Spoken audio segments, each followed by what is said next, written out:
Откако Општинскиот инспекторат утврди дека заменик градоначалникот на Прилеп Диме Бозовски го доградува без одобрение објектот Камен магацин и донесе решение за отстранување на градбата, тој реагира дека не бил присутен на вонредниот инспекциски надзор. Надзорот е вршен во отсуство на инвеститорот кој согласно законите може и има право да присуствува при вршењето на надзорот со право да става своји забелешки во записникот за извршен инспекциски надзор. Бозовски објаснува дека напукнале и се урнале ѕидовите, а паднал и плафонот при отстранување на покривот за негова реконструкција.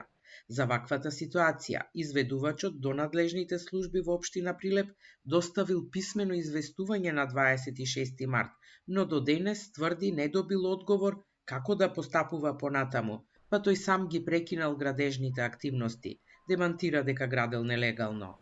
Приморани бевме да ги срушиме ѕидовите и одлучено е истите да се рушат контролирано, без предизвикување на опасност по објектот и околината. При рушењето на кровот дојдено е и до оштетување и рушење на дотраена плафонска дрвена конструкција над спратот, таванска конструкција, тоест под кровот.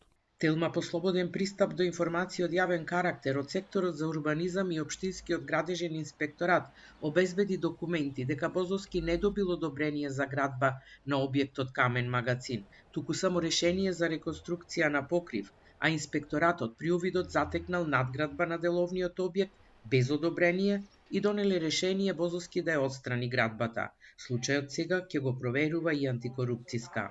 Имајќи предвид дека во врска со бесправното градење на катод објект во Прилеп, веќе постапуваат надлежно јавно обвинителство и градежен општински инспекторат, Државната комисија за спречување на корупцијата ќе го разгледа случајот единствено од аспект на постоење на состојба на судирни интереси и за констатираната состојба ќе се произнесе дополнително.